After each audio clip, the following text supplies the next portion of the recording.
What if one small act of kindness could cost you your job, but also change your entire life? She thought she was just helping a stranger. Turns out, he owned everything. And what happened the very next day? No one in that restaurant saw it coming. Before we dive into the story, don't forget to like, share this video, and subscribe to the channel to help us reach 1,000 subscribers. Your support means the world to us and inspires us to create even more engaging content.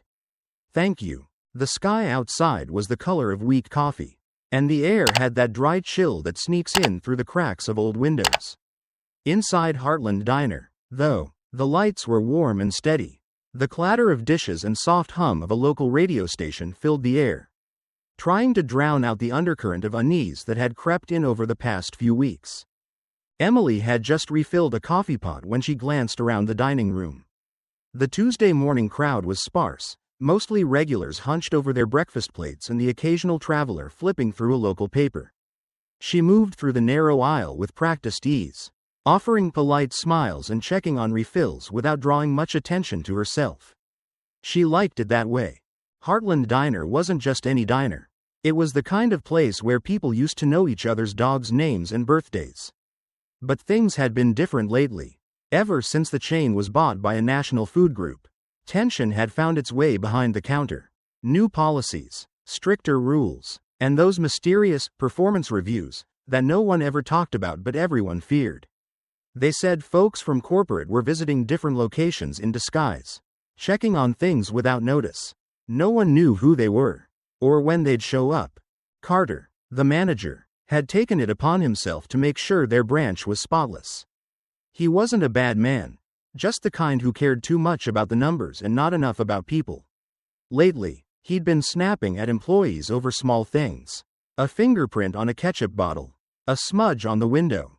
He'd taken to walking the floor with a clipboard, jotting down notes no one ever saw. Emily didn't argue. She kept her head down and did her job. She wasn't one for drama. Not anymore. So when the bell above the door chimed and a man walked in wearing layers of worn clothes, his shoes scuffed and too large, Emily instinctively slowed. The man paused at the door, looked around, then made his way quietly to a corner booth. No eye contact, no words. People noticed. They always do. A couple sitting by the window exchanged glances. A young guy at the counter shifted uncomfortably. Even before Carter appeared from the back, the mood had shifted. Carter approached like he was walking into a fire. "Sir, I'm going to have to ask you to leave. This isn't a place to loiter." The man didn't argue. He just nodded, like he'd heard it 100 times. But he didn't move either. Emily stood by the coffee station, watching. Her stomach twisted. Maybe it was the way his hands trembled slightly or how he sat like he was trying to take up less space. She didn't think. She just moved. "Let me handle it, Carter," she said softly. He gave her a look that said don't push it. But he stepped aside. Emily walked over, knelt a bit beside the booth, and spoke gently. "Hi, you okay? Would you like something warm?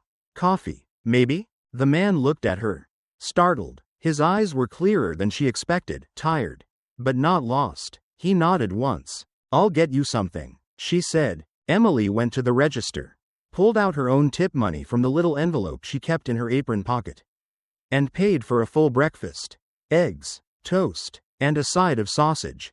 When she brought it over, she placed it carefully in front of him, along with a steaming cup of coffee. He mumbled a quiet thank you.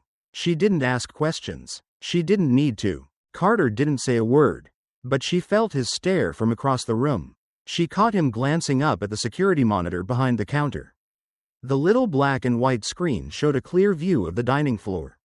Her gesture had been recorded. The rest of the shift passed slowly. The man finished his meal quietly and slipped out just as silently as he had arrived.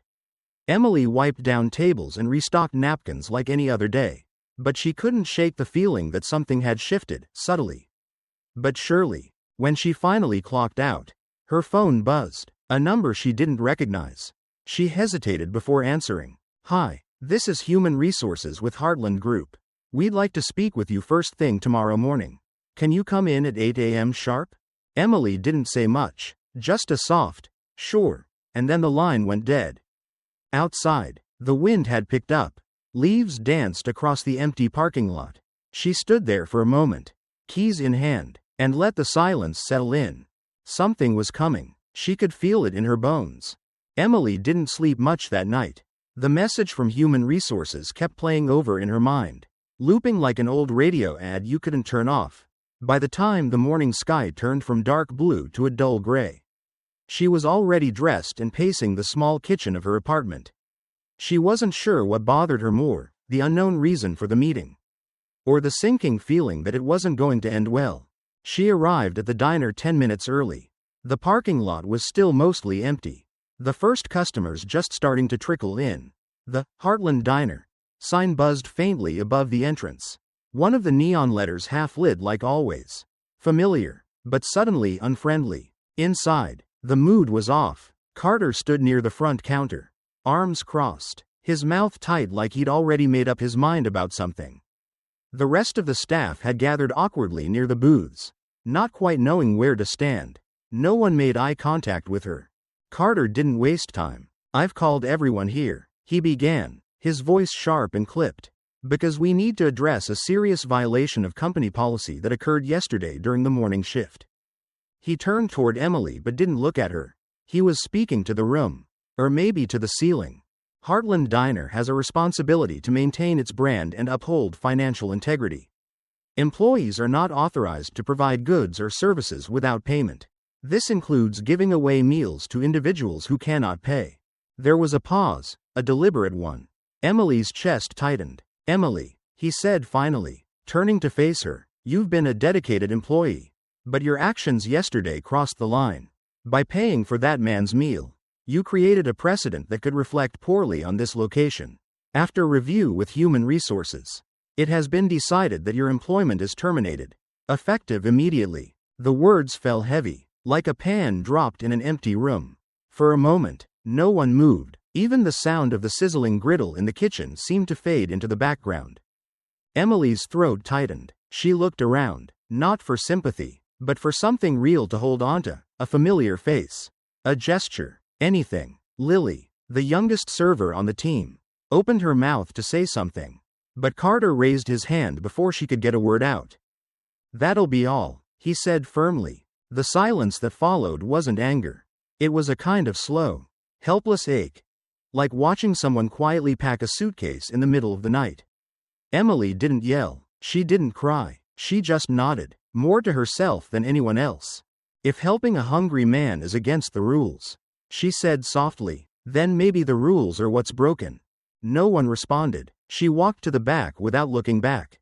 In the staff room, she took off her apron, folded it carefully, her name tag, her keys, even the little notepad she always kept in her pocket. Everything was placed gently in a neat pile on the table. The security camera above the door caught it all. But she didn't care. Her hands didn't shake. Her face wasn't angry. It was something quieter than that, like someone closing a book they hadn't finished but already knew the ending. By the time she stepped outside, the clouds had thickened. The breeze tugged at her coat. And for a second, she just stood there, staring at the road like she wasn't sure which way to go.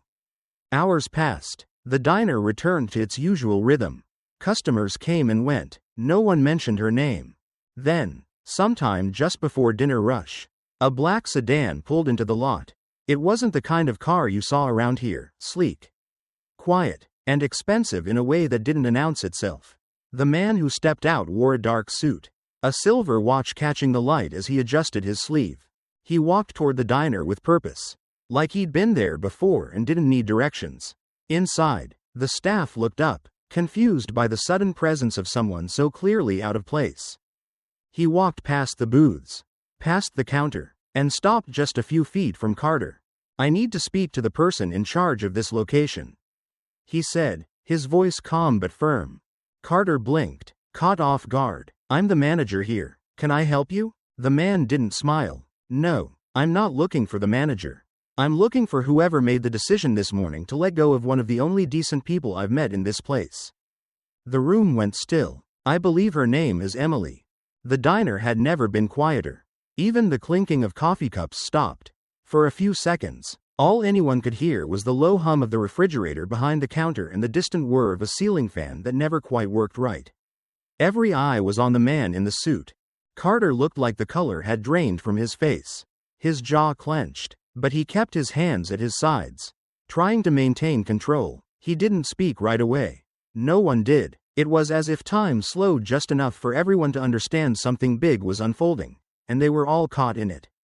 The man stepped forward. His presence was calm but commanding, like someone used to walking into a room and changing the air without saying a word. He looked around, letting the silence stretch just a bit longer. "My name is Samuel Grant," he said, his voice steady and low. "I'm the newly appointed chairman of the board at Heartland Group, the parent company of this diner and every other location in the region." A couple of employees gasped. One of the cooks in the back dropped a spoon. Carter stood up straighter, his lips parting, searching for something to say. But Samuel didn't stop. "For the past 6 weeks," he continued, "I've been conducting a company-wide audit on service quality and ethical culture. Unannounced, unscripted, and yes, disguised." He paused again, this time looking directly at Carter. "Yesterday morning, I came here dressed as someone many of you likely judged. A man in need, not to test policies, but to test people." Carter finally stepped forward, forcing a tight smile. "Mr. Grant, I had no idea. If I had known." Samuel held up a hand. "That's exactly the point. You weren't supposed to know." He turned to the employees, gesturing for them to gather closer. Most of them did, cautiously forming a half circle around the counter. Even the customers sensed this wasn't their average day at the diner.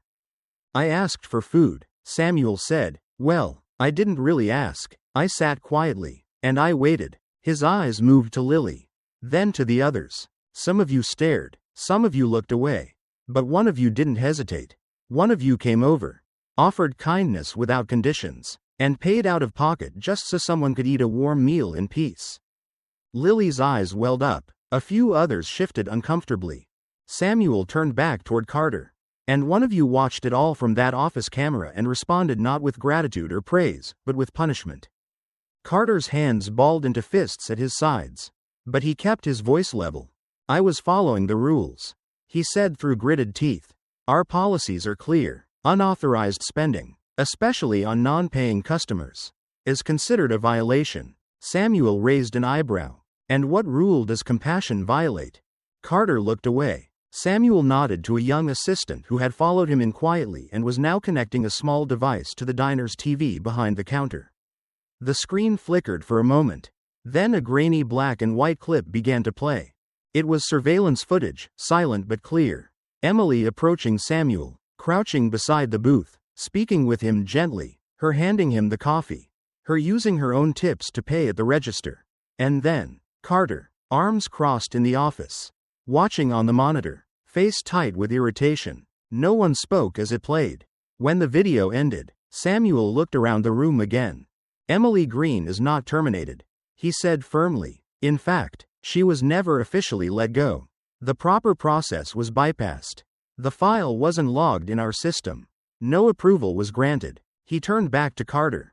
"So either you misunderstood your authority, or you decided to act on your own." Carter's voice rose for the first time, no longer able to contain his frustration. "I was protecting the brand. We can't have our staff just handing out free meals to every vagrant who walks through the door. This isn't a shelter, it's a business." Samuel didn't flinch. He took a single step closer. "You weren't protecting the brand," he said quietly. "You were protecting your ego." Another beat of silence passed. No one argued. Then Samuel added, "And as of this moment, I'm placing you under formal review. You're to leave the premises until further notice." Carter's mouth opened, but no sound came out. His face flushed red, and his eyes darted around the room as if searching for backup that wasn't there. Samuel's tone softened slightly as he turned back to the group. "This isn't about one mistake. It's about what kind of culture we want in our company. If a warm meal and a kind word threaten our image, then maybe our image needs changing." He paused. "As for Emily," he continued, "she's being called to headquarters not for punishment, but for consideration for a regional training position. The kind of leadership we need doesn't come from policies. It comes from values." There were a few quiet nods. Lily wiped a tear from her cheek. Samuel glanced at his assistant, gave a small nod, then faced the staff one last time. "I'll be in touch. In the meantime, treat every customer and every colleague as if someone's watching. Not because of a camera, but because it's the right thing to do." And with that, he turned and walked toward the exit, the quiet weight of his words hanging in the air long after the door swung shut behind him. The diner had never hosted a meeting like this before. Tables had been pushed together to form a makeshift conference area, and the usual scent of pancakes and brewed coffee now mixed with the quiet tension of a staff on edge. No orders were coming in, no laughter from the kitchen, just nervous glances and the low murmur of people unsure what to say, or how much was safe to say out loud. Samuel stood at the front of the room, sleeves rolled up, jacket hung neatly on the back of a chair. He looked calm, but there was a weight to his stillness, like he'd seen enough to know where this was going, but wanted everyone else to get there on their own. "I want to hear from you," he said simply, his voice cutting through the silence. "All of you." For a moment, no one spoke. A busboy shuffled his feet. One of the cooks leaned on the doorway but stayed quiet. Then a young woman near the register, Jasmine, who had barely said 2 words since Samuel walked in, raised her hand halfway before letting it fall. She started, then cleared her throat. "It's been hard here, not the job itself. We can handle customers. It's the way we're treated. Always afraid of saying the wrong thing, or showing too much kindness." There were nods around the room. A few eyes darted toward Carter, who stood stiffly off to the side, arms crossed again, his expression unreadable. Samuel listened, then turned toward Lily, who sat near the edge of the group. Her fingers were twisted in her apron. Her head was down. He didn't call on her directly, just gave her a moment. And waited. She lifted her eyes. "One time," she said, barely louder than a whisper. "There was this older woman who dropped her purse outside. She was struggling to bend down and pick it up. I ran out to help her, didn't even think about it. Just instinct." She paused, her voice catching. "Carter called me into the back and said I made the store look unprofessional. Told me to act like I didn't see it next time." The words hit harder than any raised voice could have. Even the customers still sitting quietly in their booths had stopped pretending not to listen. Samuel nodded slowly, then turned to an assistant who had been taking notes. "Pull the HR exit data for this location. Last 6 months." Within seconds, a tablet was passed to him. He scanned the screen, brows furrowing. 17 resignations, he said, reading aloud, out of a staff of 25. Most citing hostile environment or poor management fit. No one looked surprised. That was the sad part. Just then, a tall man in a charcoal suit entered the room, Gregory Hayes, a legal advisor from the corporate office. His presence wasn't loud, but it carried authority. He stepped beside Samuel, gave a small nod, and pulled out a slim folder. "We've reviewed the termination documents for Miss Emily Green," Gregory said plainly. There was no signed authorization, no formal incident report, and the required 3-step protocol was skipped entirely. Legally speaking, this constitutes managerial misconduct. At best, it's a breach of company policy. At worst, abuse of authority. Carter shifted, his jaw tightening. "I was following the spirit of the rule," he said sharply. "We're not a charity." Samuel turned to face him. "No, we're not, but we are human. And that means more than numbers and margins." He stepped back and looked at the entire team. "If the rules we've written leave no room for decency, then maybe the rules are wrong." A quiet settled over the room again. But this time it wasn't fear. It was relief. The kind that comes when someone finally says out loud what everyone's been thinking but too scared to voice. Samuel took a breath. "As of today," he announced, "Emily Green is reinstated, not just as an employee, but as the new manager of this location. Effective immediately." He didn't pause for applause or reaction. He kept going. "Mr. Carter, your actions are now under formal review. You are to vacate the premises until our investigation is complete." That's when the air shifted. Carter's composure cracked, his face flushed with a mix of disbelief and growing resentment. He took a step forward, then another, closing the gap between him and Samuel.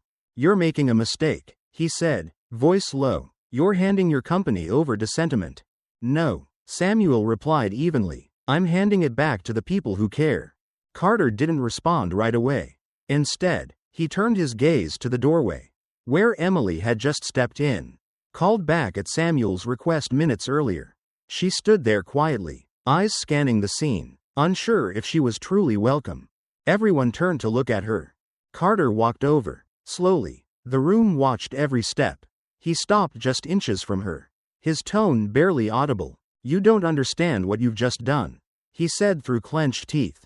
Emily didn't flinch. "I understand enough," she replied, "and I did what anyone should have." Carter studied her for a moment, maybe searching for fear, maybe for doubt, but there was none, just calm steadiness. He left without another word. Outside, the wind had picked up, carrying with it the sharpness of a season beginning to turn. Inside, though, something had shifted, not just titles or power, but the feeling that maybe, finally, this place could become something better. The first morning in her new role felt nothing like Emily had expected. There were no balloons, no welcoming committee, no grand moment of applause.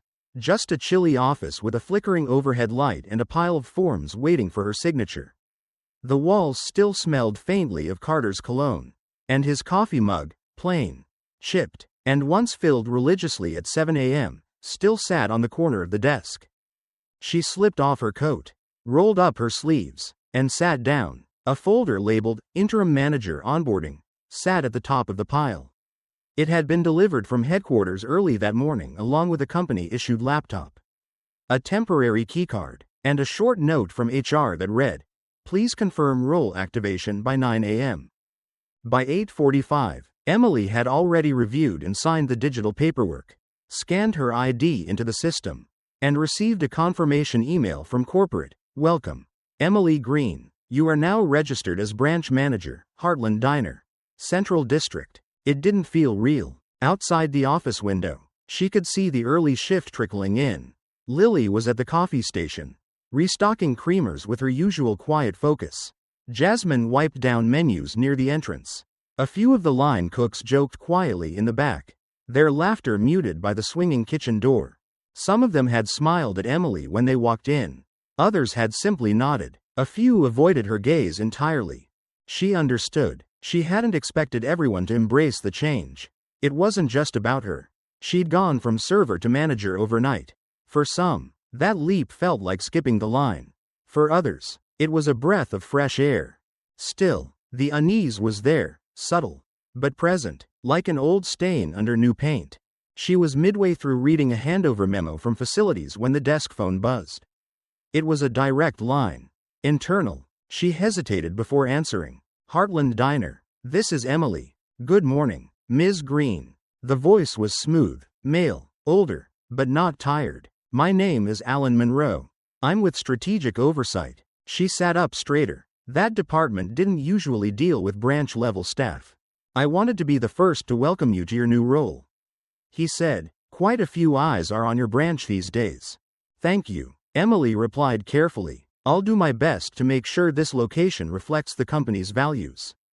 "I'm sure you will," Alan said, "though I'd suggest you proceed with caution." There was a pause, not the awkward kind, more like space being deliberately left for emphasis. "You've stepped into a place where a lot of routines were left unquestioned. People were comfortable. Now, not so much." Emily's grip on the receiver tightened slightly. "I'm not here to cause trouble. I just want things to be fair." "That's admirable," Alan said, "but fairness has a cost, Ms. Green. And sometimes, what looks like a simple act of integrity touches a much bigger web than you realize." He didn't raise his voice. He didn't threaten, but something in the tone chilled her more than any warning could have.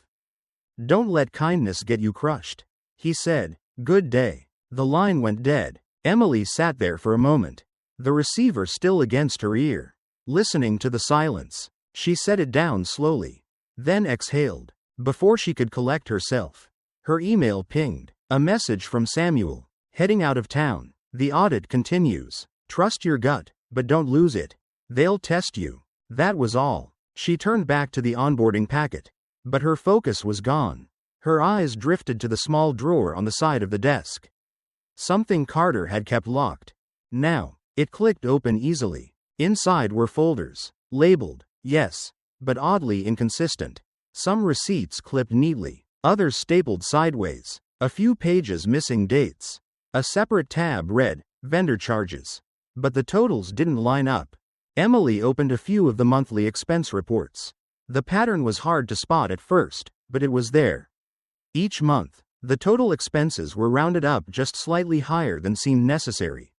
A couple $100, hidden under vague descriptions, miscellaneous vendor adjustment, equipment hold fee, emergency subcontractor, small enough to avoid attention, but consistent. She scribbled some notes and printed out 2 reports to compare. Then she found a locked digital folder on the company's internal system labeled Archived Branch Logs. Access denied. Lily walked by the office with a tray of clean mugs. Emily stepped out. "Hey, Lily," she called gently. Lily paused, eyebrows raised. "Quick question. Do you remember seeing the old financial logs? You ever look at Carter's expense sheets?" Lily blinked, caught off guard. We don't see those. Only managers could access that stuff. Carter always said it was above our pay grade." Emily nodded, not pushing further. "Thanks," she said. "That's helpful." Lily gave a small, uncertain smile, then disappeared into the kitchen. Emily returned to her desk, staring at the locked folder again. Her fingers hovered over the keyboard. That's when the internal messaging system popped up with a new alert. "Unknown sender." She clicked. The message was short, no subject line. "If you keep digging, your people will be the ones who pay. Let it go." Her hand froze over the mouse. For the first time since all this began, the room felt colder than it should have. Not because of fear, but because of how calm the threat had been. Not loud, not dramatic, just real. Emily sat hunched over her desk, a pen in one hand and her eyes fixed on the glowing screen in front of her. The quiet clinking of utensils and the hum of customers in the background faded into white noise as she clicked through line after line of financial records. Her fingers hovered over the touchpad, hesitant but steady. This wasn't her comfort zone. She wasn't an accountant, and she certainly wasn't trained in corporate audits. But something didn't sit right, and ignoring that gut feeling wasn't an option anymore. The numbers weren't loud or flashy. No blinking red alerts, no glaring zeros screaming theft. Just a consistent deduction, always around $300 to $400 a month, tucked neatly into expense reports under a vendor name she didn't recognize, Hillcrest Services. She opened another file, same name, same vague label, maintenance consultation. A month later, it read, kitchen systems upgrade. Then, technical inspection, all under Hillcrest. But there was no Hillcrest in the company's approved vendor list. She checked twice. Then a third time. "All right," she muttered to herself. "Let's see who you are." She reached out to corporate accounting. A woman named Janice picked up on the second ring. "Hi, this is Emily Green at Central District. I need to verify a vendor called Hillcrest Services. Shows up across 6 months of expense logs. Can you check for me?" Janice was polite, but cautious. "That name doesn't ring a bell. Hold on, let me run a search on our master vendor database." Emily waited, heart ticking faster. After a minute, Janice came back. "Nothing comes up. No account number. No billing record. Nothing filed under Hillcrest Services." Emily leaned back in her chair, the weight of confirmation settling in her chest. "Should I flag this?" she asked. Janice paused. "If you suspect financial irregularities, you're within your rights to report it. But that typically goes through legal. You may want to loop them in." "Got it," Emily said. "Thanks." She hung up and dialed legal next. A clipped voice answered. "Corporate legal. This is Mitchell." Emily explained her findings, brief, careful, sticking to facts. She mentioned the vendor, the lack of records, the recurring deductions. The response was swift. Too swift. "That's not something you need to worry about. Your focus should remain on day-to-day restaurant operations. Leave vendor vetting to the appropriate department." Emily blinked. "But if there's unauthorized money being withdrawn, I'll make a note of your concern." Mitchell interrupted. "But again, not your jurisdiction." Then he hung up. It wasn't just the words, it was the tone. Like someone slamming a door gently, but firmly enough to say, "Don't knock again." Emily sat still for a moment, then slowly pulled her chair closer to the desk.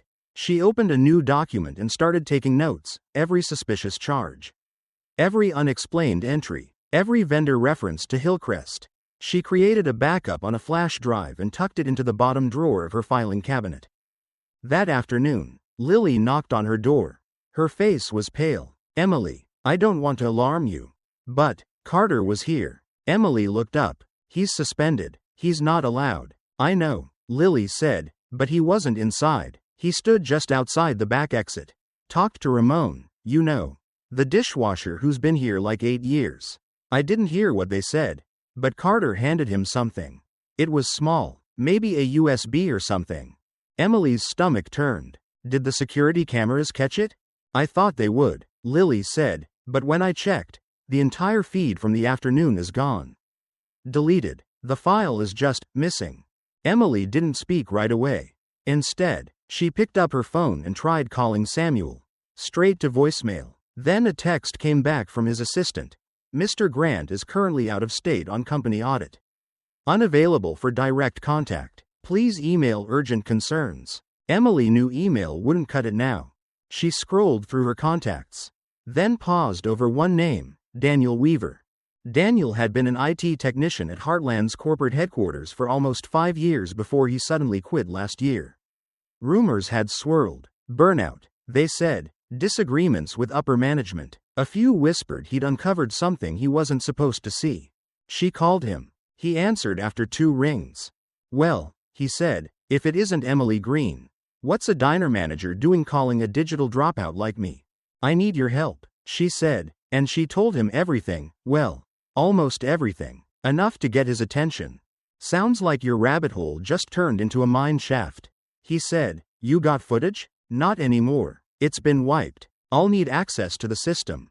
Daniel said. "Remote or on-site?" "On-site," she said. "I can get you in after hours." That night, after the last customer left and the doors were locked, Daniel arrived with a worn laptop and a comm that didn't match the urgency of what they were doing. He plugged in, cracked open the storage logs, and within 20 minutes had recovered the missing file. They watched the footage together. No sound, just Carter handing something small, clearly a USB drive, to Ramon. Carter leaned in, spoke with deliberate care. Then came the line. His lips moved slowly enough to read them clearly. "We still have a way out. As long as you keep your mouth shut." Emily didn't say a word. Daniel leaned back in his chair. "That's not just unethical," he said. "That's obstruction." Then his brow furrowed. He typed quickly, checking logs Emily couldn't begin to interpret. After a few minutes, he turned the screen toward her. "Your name," he said. "It's been flagged." "Flagged for what?" "You're on the internal monitoring list. That's not public. You only get on there if someone high up requests it." Emily's throat went dry. "What does that mean?" Daniel looked her in the eye. His voice didn't rise, but it turned serious. "It means someone doesn't just want to stop you. They want to keep an eye on everything you do." The quiet in the room thickened. Not fear, not yet, but something close. It started with a shift in the air, subtle, but real. Emily felt it the moment she walked through the doors that morning. The way conversations quieted just a touch too soon when she passed. The glance Lily gave her, not cold, not unfriendly, but cautious, like someone unsure where to place their trust anymore. Emily didn't take it personally. Not yet. She knew fear could shape behavior, especially when people were unsure who was really in charge. Still, the pressure was mounting. It wasn't just the awkward silence or the faint sense of isolation that crept in during her lunch break. It was the digital silence too. Emails sent to other managers in nearby branches went unanswered. She had reached out to 5 locations, hoping to quietly compare financial data and possibly validate what Daniel had found. Only one responded. A woman named Melissa, the manager of the Hillside branch, sent her a single line via text. "I spoke up once. They pushed me out without leaving a fingerprint. Don't repeat my mistake." Emily stared at the message for a long time before locking her phone and sliding it face down on the desk. That afternoon, Lily knocked gently on her office door. Her face was pale. "They asked for me," she said. "From corporate, some guy from our, and another I didn't recognize. Said they just wanted a few questions." Emily stood. "About what?" "They said it was routine," Lily replied, "but they kept asking about you. If you seemed stressed, if you were acting erratic." One of them hinted I should keep my distance. Said things might get complicated soon. Emily's chest tightened. You're not in trouble, are you? I don't know, Lily whispered, but it didn't feel like a conversation. It felt like a warning. That night, after the last table was cleared and the lights were dimmed, Emily met with Daniel in the storage room, far from the cameras and out of earshot. He brought his laptop again, along with a thermos of coffee and a tired look in his eyes. You were right, he said, opening a folder on his desktop. Hillcrest isn't just showing up in your reports. I found variations of the same fake vendor in 5 different branches. He pulled up graphs and screenshots, same format, same pattern, different labels, slight name changes. Hillstone Services, Hillman Logistics, but the same extraction, always just enough to avoid suspicion. It's not one rogue manager. Daniel said, this is coordinated. Someone's built a funnel inside the system. Emily crossed her arms. I tried to contact the other managers. Most didn't respond. They won't, he said. They're scared, or they're already compromised. A quiet settled in the room. The kind that comes before choices you can't take back. Meanwhile, elsewhere, on the top floor of the regional headquarters, another meeting was underway. Behind closed doors, under dim lights and with no recorders rolling, a group of regional directors, a handful of compliance officers, and one man sitting calmly at the head of the table, Alan Monroe. Alan didn't raise his voice. He didn't need to. His authority came from posture, presence, and the kind of silence that demanded answers. We have an emerging issue in Central District, he said, an individual who rose from floor staff to manager in record time. Without proper corporate integration, someone across the table asked, You mean Emily Green? Alan smiled faintly. I mean instability, which we cannot allow to spread. He pulled up a report on the screen, projected numbers, highlighted discrepancies. We will initiate a soft review, a temporary freeze on certain systems. If necessary, a reassessment of her role. Back at the diner, Emily had just opened her email when the screen flashed a new message. Your system access has been temporarily suspended pending review. An evaluation team will arrive within 72 hours. Please prepare full documentation of branch operations for audit. She scrolled down to find no sender name. Just a system notice with a timestamp from corporate. No signature. No one to call. She reached for her phone to call Daniel. But before she could dial, another email popped in. This one with an attachment. It was a financial report. Quarterly. Marked urgent. Emily opened it, skimmed the numbers. At first glance, it looked clean. But then she saw it. An expense under her name. A payment she never authorized. External consultant reimbursement minus $2.950. She hadn't even seen that figure before. Emily forwarded it to Daniel without a word. 10 minutes later, her phone rang. Someone edited this document remotely. Daniel said, and not from this branch. I traced the access. It came from HQ. Why? Emily asked, her voice quiet. To make it look like you're mismanaging funds. Daniel said, they're setting you up. Emily didn't speak. The hum of the computer fan filled the silence. Then a knock at her door, Lily, holding a brown envelope. This just came from a courier. No return address. Emily opened it slowly. Inside was a single sheet of paper. A list of names, hers, Daniel's, Lily's, and 3 others she didn't recognize.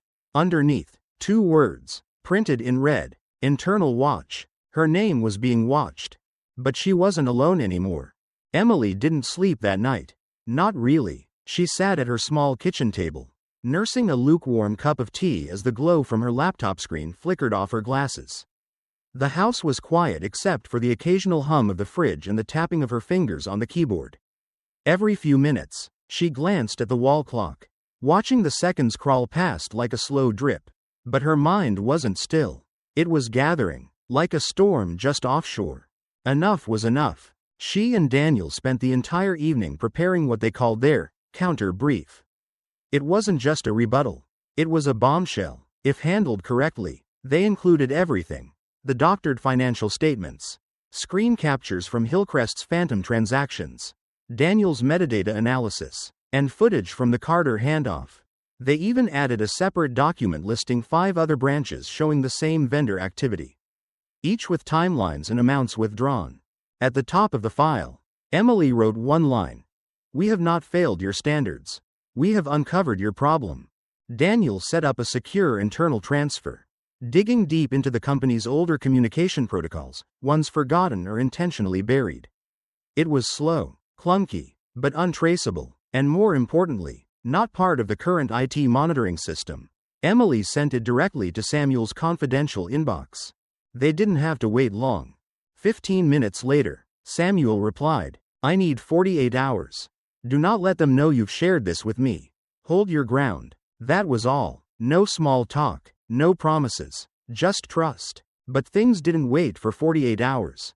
The audit team arrived the next morning.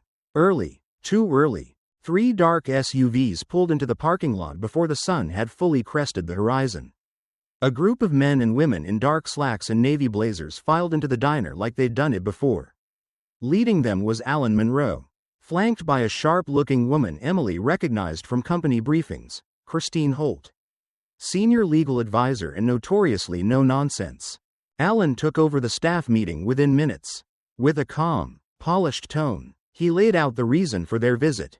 There have been recent concerns about mismanagement, data discrepancies, and an environment that may not reflect Heartland's core values. He didn't name Emily, but every word pointed her way. When it was her turn to speak, Emily kept her expression calm. "I've been transparent since day one. All branch records are available for your review. Nothing has been hidden." Alan arched an eyebrow. "And yet we found multiple entries under your user ID involving unauthorized consultant reimbursements. Some may see that as deliberate misdirection." Emily was ready to respond. But before she could speak, Lily stood. It wasn't planned. In fact, Emily looked just as surprised as Alan did. "With all due respect," Lily said, voice trembling but firm, "this whole thing is backwards. I was called into a meeting with your team last week. I was pressured to distance myself from Emily, told to keep my mouth shut if I wanted to keep my job." Alan's face darkened slightly. "I recorded it," Lily added, and pulled out her phone. "I didn't know what else to do. But I knew it didn't feel right." The room froze. Christine turned to Alan. "We'll pause this session. I need to review that recording privately." Alan, now clearly irritated, nodded stiffly. Of course. By that afternoon, Christine called for a closed-door conversation with Emily, in a quiet booth near the back of the now empty diner. She sat across from Emily, phone in hand, eyes sharp but not unfriendly. "You've got people's attention now," Christine said. "I've seen intimidation before. I've seen this kind of maneuvering. I want to ask you plainly, do you have anything else you haven't disclosed yet?" Emily hesitated, then reached into her bag and handed her a thumb drive. "It's all here. Raw data, not just from this branch. 5 others." Christine accepted it without a word, pocketed it like it was evidence in a trial, and stood. "Stay reachable," she said, "and don't delete anything." That night, Emily was back at her apartment, trying to distract herself with reruns on TV when her phone rang. It was Daniel. His voice was low, clipped, on edge. "Emily, I found something." She sat up. "What is it?" "It's not just Carter. Alan's in it too. And not just him. 2 others at corporate. All of them have authorization links to the fake vendor accounts." Emily's chest tightened. "Are they embezzling?" Daniel hesitated. "No. It's not personal cash grabs. The money isn't going into private accounts. It's being routed through Hillcrest into a holding network that ties to a side project under Heartland's name." "A project?" "More like a ghost division. No press, no website, just a line item buried under something called strategic expansion." "What's the money for?" Emily asked. There was silence on the line for a long moment. "Looks like they're using it to fund off-the-books operations. Probably to test market manipulation models or new acquisitions. Either way, it's not legal, and the books are being cleaned using branch-level budgets, yours included." Emily didn't speak. Her thoughts were racing. This wasn't about her anymore. This wasn't just a battle over ethics. This was system-wide, and she was already in too deep to turn back.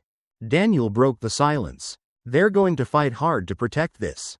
And if they think you can blow it open, they'll come for you." She stared out the window, the street lamps glowing in puddles from the afternoon rain.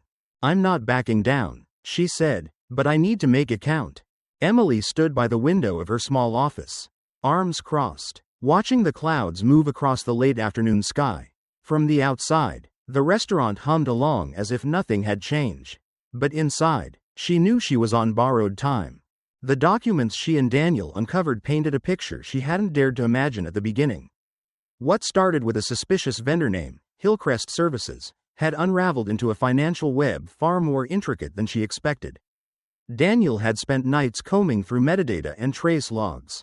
Now, he could map out how dozens of branches were being siphoned for small amounts each month, then funneled into one larger account masked behind a network of development vendors. Once pooled, the funds were laundered through obscure companies with no physical offices, just digital shadows. These aren't amateur schemes, Daniel told her that morning on a secure call. They're deliberate, structured. Someone high up is making sure these transactions stay hidden just enough to look like rounding errors. Emily already suspected it, but hearing it aloud gave it weight. Carter wasn't the mastermind, he was just a cog. Alan Monroe, though, was a different story. While she waited for an update from Samuel, he sent her a short message, still in motion. This isn't just about your branch. I'm playing a bigger board. Hold the line. Do not let them reset the game. It sounded like reassurance, but it wasn't comfort, not when Alan had ramped up pressure with every passing hour. The audit meetings grew tenser, more theatrical. Alan invited specific team members he knew would fold under his tone, people who owed him favors, who'd benefited from his selective generosity. They nodded on cue, made vague statements about unusual atmosphere or a change in tone since Emily took over. She wasn't shocked, just disappointed. Christine, however, noticed the pattern. Her expression remained unreadable in meetings, but she had started asking her own questions outside the official schedule. Quietly, strategically, one afternoon, she requested a private call with someone named Richard Harper, a name Emily had never heard. Christine explained afterward. He used to coordinate financial reports at HQ, she said in a hushed voice outside the employee entrance. He left last year. No press, no reason given. When she finally reached him, Richard didn't take long to open up. I saw Hillcrest appear first in 2021. He said, only a handful of us were even aware it existed. But it was never a real vendor. It was always meant to be a shell. Alan. He kept it quiet. But we all knew what it was for. Bonuses, side payouts, off-the-books projects. He called it strategic flexibility. Back at the diner, the air was turning colder. Emily could sense it in how people talked to her, carefully. Like she might not be there tomorrow. She was right. That evening, during a scheduled audit review, Alan called for an emergency management meeting. With an overly calm voice, he addressed the room. Due to escalating concerns and a lack of full cooperation from local leadership, I'm recommending the temporary suspension of manager Emily Hart. Pending further review. He made it sound routine. Just a policy step, nothing personal. No one looked surprised, and that hurt more than she expected. She didn't argue, didn't ask for time. She simply nodded once, stood up, and quietly returned to her office. There, she plugged in the USB she had prepared that morning. The files were intact, original audit trails, system logs, vendor lists, everything untouched and uncorrupted. She labeled the drive, placed it in a plain envelope, and handed it to Lily, who had been waiting outside her door, eyes wide. If I don't come back, Emily said, her voice calm, you give this to Christine. No one else. Lily hesitated, then took it and tucked it into her apron. You'll come back, she whispered. But even she didn't sound convinced. Later that night, Emily stepped outside into the parking lot, her duffel slung over her shoulder, breath rising in the crisp night air. She didn't see the car at first. It was parked 2 spaces down. Engine running, lights off. It pulled out slowly once she started walking toward her own car. Her phone buzzed. Daniel's voice came through fast and tight. They know. Someone must have flagged the secure channel. You're on a list now. Emily, they know you sent the data to Samuel.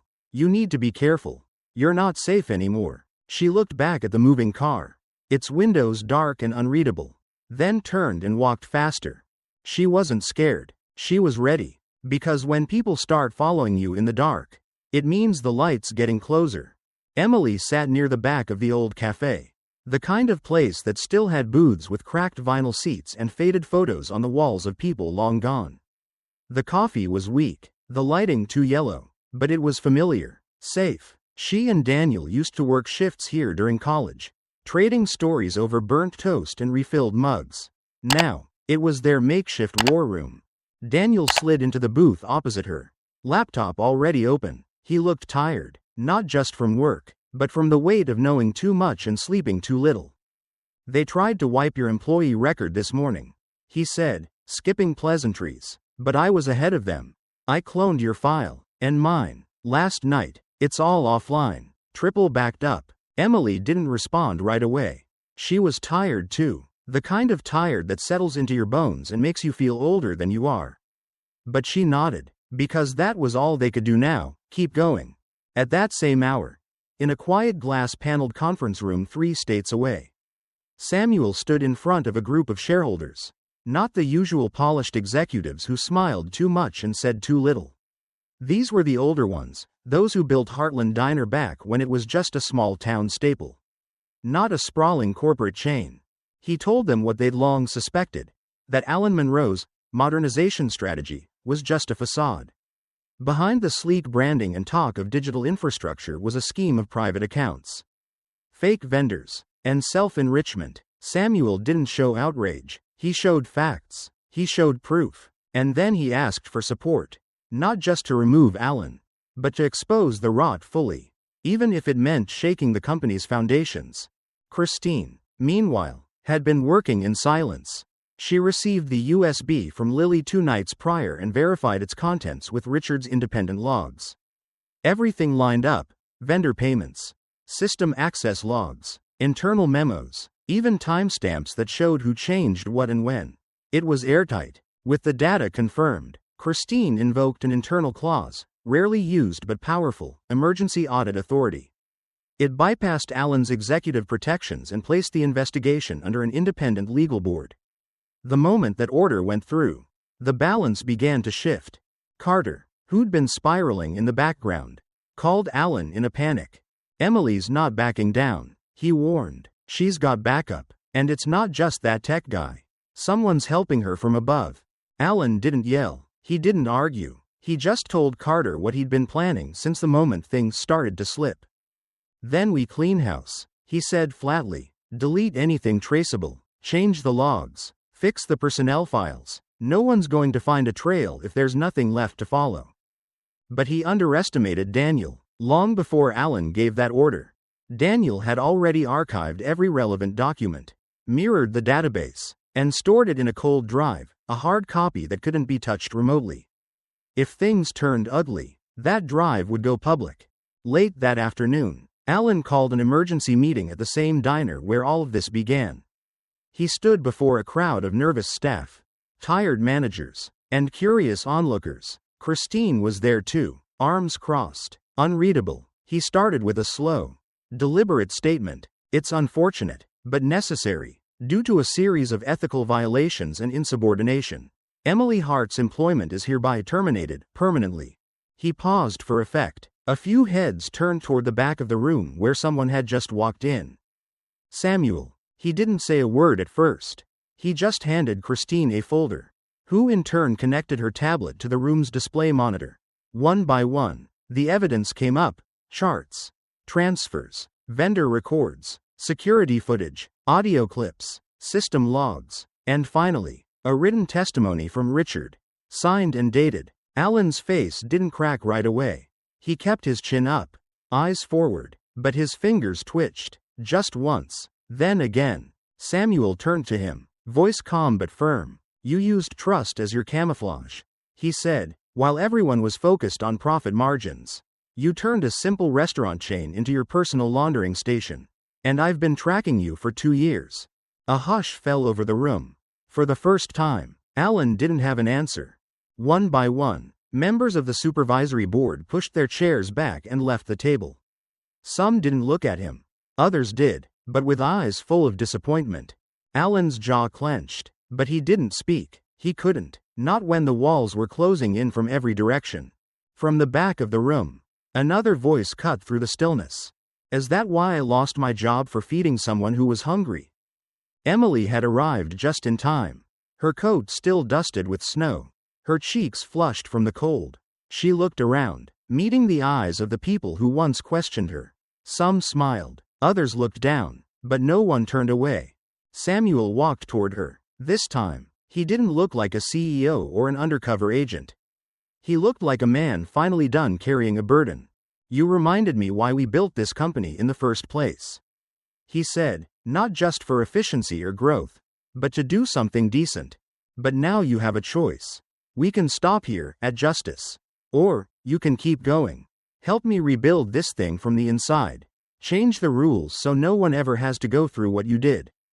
Emily looked down at her hands, still red from the cold, then up at Samuel, then to Christine, who gave a small, slow nod. She took a deep breath.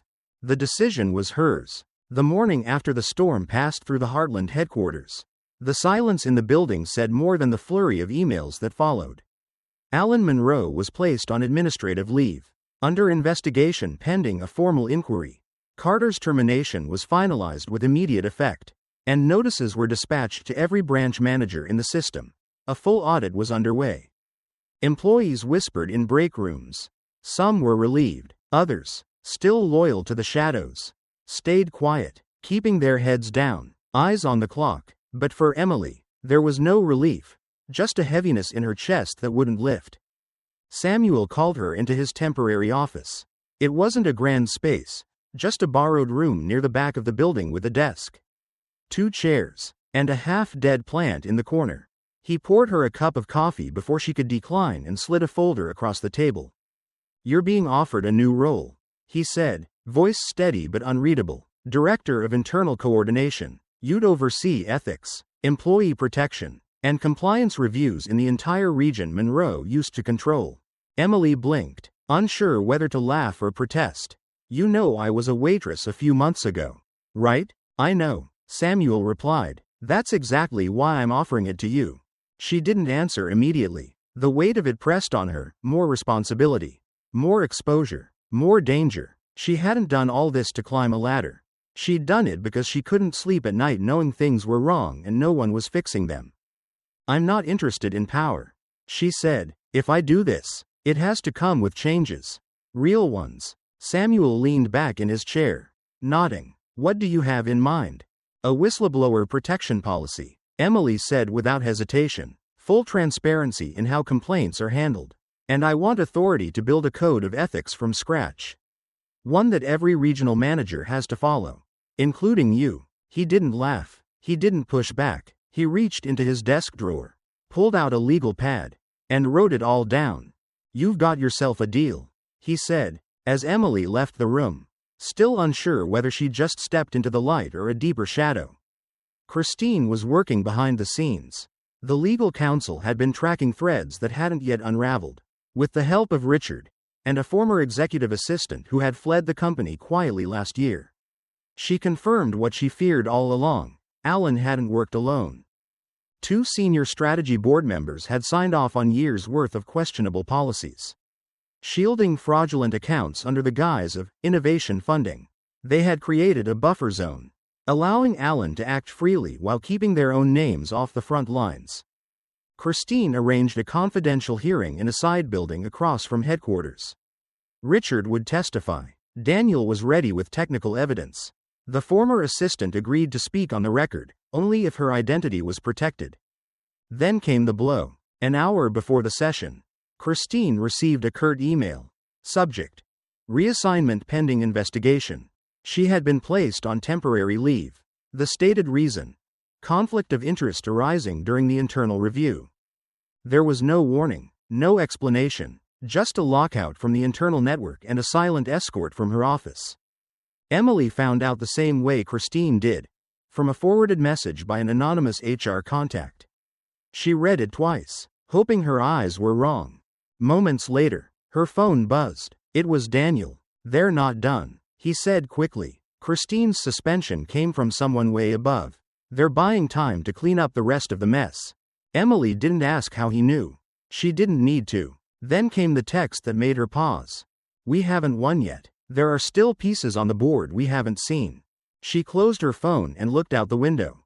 Across the street, the Heartland sign flickered above the entrance, blue and red lights casting a warm glow that didn't match the cold reality inside.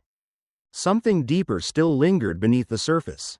And justice, she was learning, always came with a cost. But for the first time, she wasn't afraid to pay it. The title next to Emily's name had changed, Director of Regional Coordination. Even if only temporary, but the air around her hadn't. If anything, it had grown thicker, heavier, more cautious. She walked the halls of the corporate tower with a pass that opened doors but not people. Emails requesting documents were met with delays.